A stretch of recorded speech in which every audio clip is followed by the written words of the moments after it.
అస్సలాముఅలైకుం my friends, welcome to my recipe 78. ఇవాళ మన రెసిపీలో చూడబోయేది ఏంటంటే వెజిటేబుల్ దమ్ బిర్యానీ అయితే చూడబోతున్నాం. రండి ఫ్రెండ్స్, వీడియోలోకి వెళ్ళిపోదాం. ముందుగా వెజిటేబుల్స్ కట్ చేసుకోవాలి. కాలీఫ్లవర్ వచ్చి ఇలా పెద్దది కాకుండా చిన్నది కాకుండా మీడియం సైజులో ఇలా కట్ చేసుకోవాలి. అలాగే క్యారెట్ కూడా ఇలాగా సన్నగా కట్ చేసుకోవాలి. అలాగే బంగాళదుంప కూడా తీసుకొని కట్ చేసుకోవాలి. బాస్మతి బియ్యం ముందుగానే ఒక అరగంట ముందుగా నానబెట్టేసి పెట్టుకోవాలి. వెజిటేబుల్ అనేసి ఇలా తీసుకోవాలి. ఇలాగ అన్ని కట్ చేసి తీసుకున్న తర్వాత నేనైతే బటన్ అయితే ఉడకపెట్టేసి పెట్టుకున్నాను. ఇప్పుడు స్టవ్ మీద కళాయి పెట్టుకొని నీళ్ళు పెట్టేసుకున్న తర్వాత నీళ్ళు వేడయ్యాక ఇప్పుడు దీంట్లో బీన్స్ ముక్కలు, బంగాళదుంపలు, అలాగే కాలీఫ్లవర్ ఇలాగన్నీ వేసుకోవాలి. కొద్దిగా పసుపు, అలాగే కొద్దిగా ఉప్పు, ఇలా వేసుకున్న కూరగాయలన్నీ ఒక 50% వచ్చేంత వరకు ఉడికించుకోవాలి. ఇప్పుడైతే 50% ఉడికిపోయింది కాయగూరలు. ఇప్పుడు ఈ కాయగూరలన్నీ ఇలాగా తీసుకోవాలి. ఇలాగన్నీ తీసుకున్న తర్వాత ఒక వెడల్పు గిన్నెలో ఇలాగా వేసుకోవాలి. ఇప్పుడు ముందుగా ఫ్రైడ్ ఆనియన్స్ కొద్దిగా వేసుకోవాలి. ఒక 2 ఇంచులు దాల్చిన చెక్క, 4 యాలక పలుకులు, 5 లవంగాలు, ఒక నల్ల యాలకి పెద్దది, ఒక బిర్యానీ ఆకు, 1 టేబుల్ స్పూన్ సాజీరా, ఒక 100 గ్రాములు ఉడికించి పెట్టిన పచ్చి బఠానీ, 1 టేబుల్ స్పూన్ ఫ్రెష్గా నూరిన అల్లం వెల్లుల్లి పేస్టు, 1 టేబుల్ స్పూన్ ఉప్పు, 1.5 టేబుల్ స్పూన్ కారపొడి, 1 టేబుల్ స్పూన్ ధనియాల పొడి, 1 టేబుల్ స్పూన్ గరం మసాలా, ఇంట్లో తయారు చేసిన గరం మసాలా, 1/2 టేబుల్ స్పూన్ పసుపు, 1/2 టేబుల్ స్పూన్ జీలకర్ర పొడి, కొద్దిగా కొత్తిమీర, 1/2 టేబుల్ స్పూన్ మామూలు గరం మసాలా, ఒక్క నిమ్మకాయని కట్ చేసుకొని ఇలాగ పిండుకోవాలి.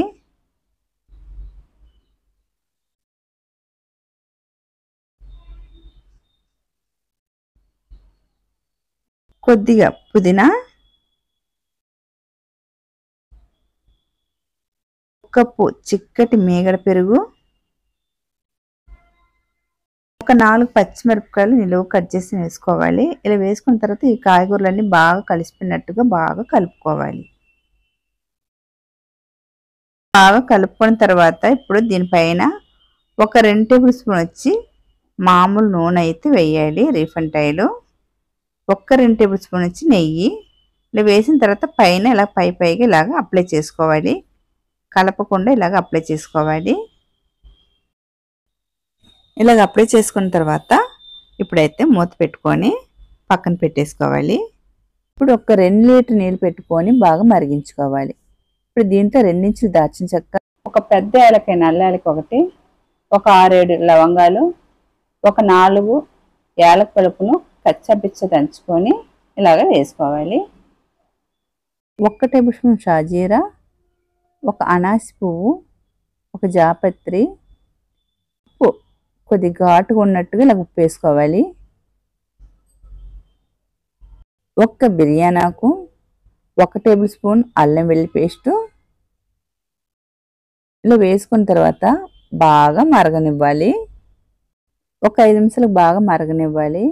ముందుగా నానబెట్టుకున్న బాస్మతి బియ్యాన్ని వడగట్టుకొని తీసుకోవాలి. ఇప్పుడు ఆ బియ్యాన్ని ఇప్పుడు ఈ నీటిలో వేసుకోవాలి. బియ్యం వేసాక ఒక 4 నుంచి ఒక 5 నిమిషాలు ఉడకనివ్వాలి. ఉడికినప్పుడు చూసుకోవాలి, ఒకసారి పట్టుకొని చూస్తే ఒక 2 ముక్కలు అయిపోవాలి బియ్యము. అలాంటప్పుడు తీసుకొని కలిపి పెట్టుకున్న వెజిటేబుల్లో వేసుకోవాలి. ఒక లేయర్ అయితే అయిపోయింది. మరొక లేయర్కి ఇంకో 3 నుంచి 4 నిమిషాలు ఉడకనివ్వాలి. ఇప్పుడు ఇది కూడా 3 నుంచి 4 నిమిషాలు బాగా ఉడికిపోయింది. ఇలా ఉడికిన తర్వాత మరొక లేయర్ అయితే ఇలా వేసుకోవాలి. ఇప్పుడు దీనిపైన ఒక 2 టేబుల్ స్పూన్ వచ్చి నెయ్యి వేసుకోవాలి. ఇప్పుడు బాస్మతి బియ్యాన్ని ఉడకపెట్టేసి తీసుకున్నాం కదా, ఆ నీళ్ళు అయితే ఒక 50 గ్రాములంత తీసుకొని ఇలాగ పోసుకోవాలి. చుట్టూ పోసేయాలి. ఇలా పోసిన తర్వాత కొద్దిగా గరం మసాలా తీసుకొని ఇలా వేసుకోవాలి. కొద్దిగా పాలు తీసుకొని ఆ పాలు కొద్ది కుంకుమ పువ్వు కలుపుకొని ఇలాగ పోసుకోవాలి. ఇలా పాలు పోసిన తర్వాత ఫ్రై చేసి పెట్టుకున్న ఫ్రైడ్ ఆనియన్స్ తీసుకొని ఇలాగ పైన వేసుకోవాలి. అలాగే కొత్తిమీర కొద్దిగా వేసుకోవాలి పైన. ఇప్పుడు ఆయిల్ పేపర్ ఏదైనా ఉంటే ఇలా వేసుకోవాలి. ఇలా వేసుకున్న తర్వాత ఒక 8 నిమిషాలు వచ్చి హై ఫ్లేమ్లో పెట్టుకోవాలి.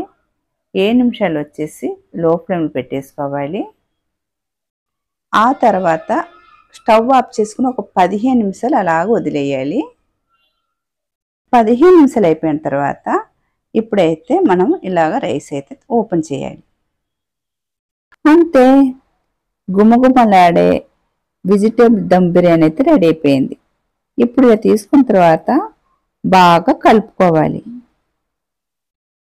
మీరు ఎంత బాగా కలిపితే అంత కలర్ఫుల్గా అయితే వస్తుంది రైస్ అయితే. ఇలా బాగా కలుపుకున్న తర్వాత అప్పుడైతే సర్వ్ చేసుకోవాలి. మీరు ఎవరైనా సరే చెయ్యాలనుకుంటే నేను చేసినట్టుగా ఇలాగనే చెయ్యండి, కరెక్ట్గా వస్తుంది. నా రెసిపీ కనుక మీకు నచ్చితే కనుక లైక్ చేయండి, షేర్ చేయండి, సబ్స్క్రైబ్ చేసుకోండి. అలాగే మీ ఫ్రెండ్స్ అండ్ ఫ్యామిలీకి కూడా షేర్ చేయండి. అలాగే చూసే ఎవరైతే ఒక లైక్ అయితే కొట్టేయండి. బాయ్ ఫ్రెండ్స్, మరొక వీడియోలో మళ్ళీ కలుద్దాం. బాయ్.